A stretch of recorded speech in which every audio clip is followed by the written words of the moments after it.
Special fried chicken, അൽഫാം, Arabian chicken മന്തി, മസാല ഷവായകൾ, വിവിധതരം ഷവർമകൾ, ബർഗറുകൾ, സാൻഡ്വിച്ചുകൾ തുടങ്ങി നിങ്ങളുടെ ആഘോഷവേളകൾക്ക് വേണ്ട കേക്കുകൾ ഉൾപ്പെടെ എല്ലാം അത്യാധുനിക സൗകര്യങ്ങളിൽ.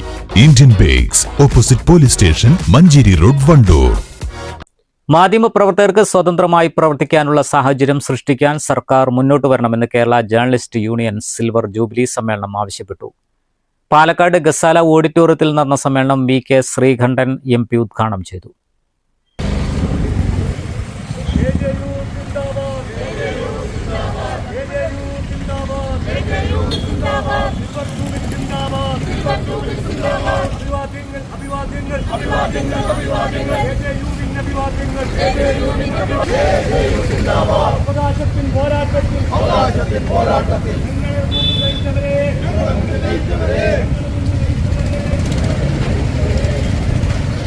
എല്ലാ മന്ത്രിമാരും MLA-മാരും എല്ലാം ക്ഷേമനിധി നടപ്പിലാക്കുമെന്ന് നമ്മുടെ വേദിയിൽ വന്ന് പലതവണ ആണയിട്ടെങ്കിലും ഒന്നും നടന്നില്ല. പക്ഷേ ഈ ക്ഷേമനിധിയുടെ പ്രവർത്തനങ്ങൾ ആരംഭിക്കുമ്പോൾ നമ്മൾ ഇന്ന് കാണുന്നത് പോലെ പ്രാദേശിക പത്രപ്രവർത്തകർക്ക് ഒരു ക്ഷേമനിധി എന്നുള്ളത് കേരളത്തിൻ്റെ പൊതുസമൂഹത്തിനോ കേരളത്തിലെ ജനപ്രതിനിധികൾക്കോ മാധ്യമപ്രവർത്തകർ തന്നെയും സുപരിചിതമായ ഒരു മുദ്രാവാക്യമായിരുന്നില്ല. കേരളത്തിലെ പ്രാദേശിക മാധ്യമപ്രവർത്തകരൊന്നും അതല്ലാതെയുള്ള മാധ്യമപ്രവർത്തനത്തിനുള്ള വേർതിരിവ് ഉണ്ട് എന്നുള്ളത് പോലും നമ്മൾ ഈ മുദ്രാവാക്യം മുന്നോട്ട് വെച്ച് അതിനുവേണ്ടിയുള്ള പ്രവർത്തനങ്ങളുമായി സമീപിക്കുമ്പോഴാണ് കേരളത്തിലെ പഞ്ചായത്ത് തലം മുതൽ നിയമസഭ വരെയുള്ള ജനപ്രതിനിധികൾ മനസ്സിലാക്കുന്നത്. അപ്പോൾ അവരിതെല്ലാം മനസ്സിലാക്കിയെടുക്കുക എന്നുള്ളത് തന്നെ വളരെ ക്ലേശകരമായ പ്രക്രിയയാണ്. അതിൽ നമ്മൾ വിജയിച്ചു. എന്തായാലും ഇപ്പോൾ സാംസ്കാരിക പ്രവർത്തന ക്ഷേമത്തിൽ ഉൾപ്പെടുത്താമെന്നുള്ള പ്രഖ്യാപനത്തിൽ വരെയും അതിൽ നമ്മളെ സഹായിച്ച ഒരുപാട് ജനപ്രതിനിധികളുണ്ട്. അതിനെ എതിർത്ത ഒരുപാട് ആളുകളുണ്ട്.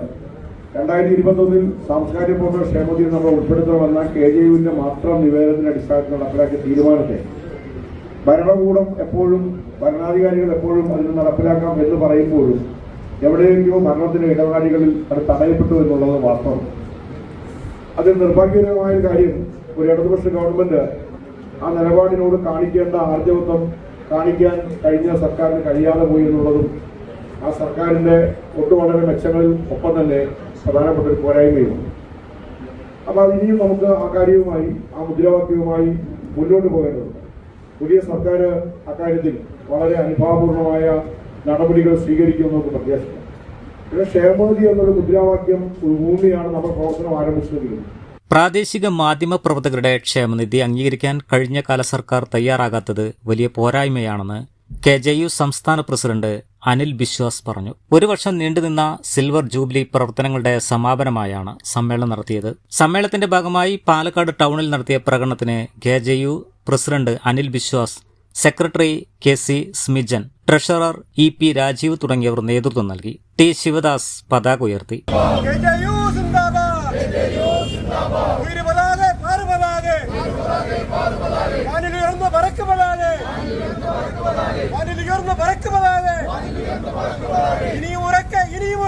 പാലക്കാട് നഗരസഭാ chairman P Smithesh Kerala media welfare trust പ്രഖ്യാപനം നടത്തി. ചടങ്ങിൽ KJU ന്യൂസ് സിൽവർ ജൂബിലി പതിപ്പിന്റെ പ്രകാശനം IJU ദേശീയ അംഗം ബാബു തോമസ് നിർവഹിച്ചു. ബോബൻ B കിഴക്കേത്തറ ഏറ്റുവാങ്ങി. KJU ട്രഷറർ EP രാജീവ് അനുശോചന പ്രഭാഷണം നടത്തി. News bureau, Malappuram. എല്ലാരും പറയുന്നു ഡിഫറെന്റ് ആയിട്ടുണ്ട്, നല്ല ഭംഗിയുണ്ടെന്നൊക്കെ. നല്ലതല്ലേ? ഞാനല്ല, സ്വർണം. Safa Gold and Diamonds, different by design.